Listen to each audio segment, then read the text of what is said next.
If you're over 50, you've probably heard some version of this lie. Your best years are behind you. You feel it when the younger guys at work stop asking your opinion. You hear it in your doctor's tone, when he starts talking more about managing decline than building strength. You see it when the women who once looked your way walk past without a glance. And it pisses you off, but you swallow it like you're supposed to. Here's the truth: you are not done. You're just finally dangerous.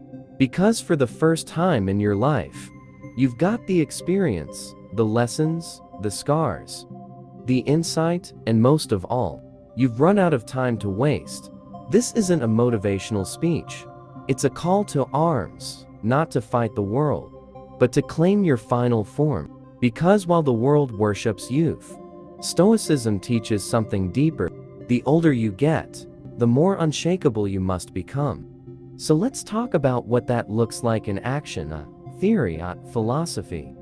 In robes, real-life wisdom for men who refuse to go quietly. Let's begin. 1. The power of stillness. Why older men hold the real leverage. Young men run toward everything: money, women, validation, fast cars, louder voices. Social media likes its chaos disguised as ambition. But an older man, he learns the art of stillness. Stillness is not passivity, it's controlled power. It's knowing that 90% of what most people chase doesn't matter. And the other 10% can't be bought when you're still. You stop leaking energy trying to fix everyone, impress strangers, or be liked. You move from reaction to presence. Ever watch an older lion in the wild? He doesn't chase, he waits. Because he knows exactly when to strike and when to stay quiet. As a man over 50, you hold that same potential. You don't need to be the loudest in the room. You just need to stand like someone who's seen death and didn't flinch. Stillness becomes your gravity. It draws people in. Women respect power because people sense something deeper in you. A man who survived himself. 2. Apologetic masculinity. Let the world call it intimidating. There comes a point in every man's life when he either shrinks to fit the modern world, or he becomes a mountain people learn to walk around. You don't owe softness to anyone. You don't owe political correctness to people who haven't lived a day of your life. This culture wants older men to apologize for being masculine, for being direct, for having standards, for not bending to every emotional wave. But guess what? Your unapologetic energy, your too much presence is exactly what a softening world needs. You don't have to shout. You don't have to argue. You just have to exist without folding. Start taking up space again. Sit with your legs wide. Speak slowly and clearly. Hold eye contact until the other person breaks. You're not mean. You're not toxic. You're masculine, and that is real, which means it's valuable. Don't bury your nature to make others feel safe. Stand tall. They'll adjust. 3. Reclaiming discipline. How the second half becomes your prime. They say men peak in their 30s. That's false. Most men peak whenever they decide to master themselves. Your 60s can be your prime, but only if you return to discipline. Discipline isn't about military routines. It's about dignity. Wake up and move your body. Eat like your future depends on it, because it does. Stop outsourcing your mental clarity to the news or cheap dopamine. Start every morning with stillness, a journal, a walk, a cold shower, not because it's trendy, but because your time is now currency. Spend it wisely. You want vitality back.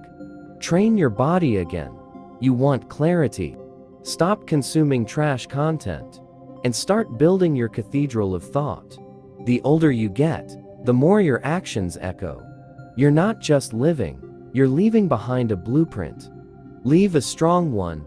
4. The woman. Question why you stop chasing and start attracting. You might notice something after 50.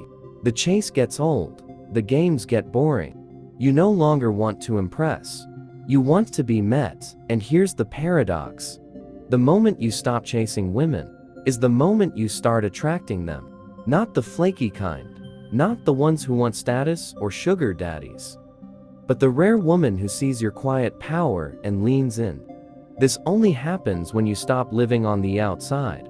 Women are drawn to self-contained men, men who don't need their approval, men who are whole. So stop trying to be younger. Stop dressing like you're 25. Own the gray, wear the wisdom. Speak from the chest, not the throat. There's nothing sexier than a man who walks like he's already enough. You're not invisible. You're just finally in a place where you choose what you see. 5. Legacy mode activated. Why? It's time to become the man they talk about.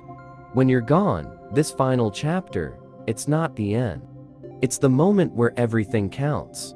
The conversations you have, the way you treat the young men around you, the example you set when you think nobody's watching. Most men live to be remembered by a paycheck, a title, or a car. But real legacy lives in the impact you made when no one asked you to. What did you teach? What did you tolerate? Who did you protect? Who did you become? Your legacy isn't a tombstone. It's how people change because they knew you. So start living as the man they'll quote at your funeral. Be the one whose name gets brought up. When younger men ask who showed you how to be a man, let the answer be you. You're not past your prime. You are in the age of power, where your calm cuts deeper than chaos, where your presence is heavier than any flex. But only if you reclaim it, if you feel this in your bones. If this video reminded you of the strength you forgot you had, type "I'm not done" in the comments. Let's light a fire under the older generation of men. Because we don't need more noise. We need men who walk with purpose, speak with weight, and live with legacy. Subscribe if you're done being talked down to. And remember, this age doesn't weaken you. It sharpens you only if you let it.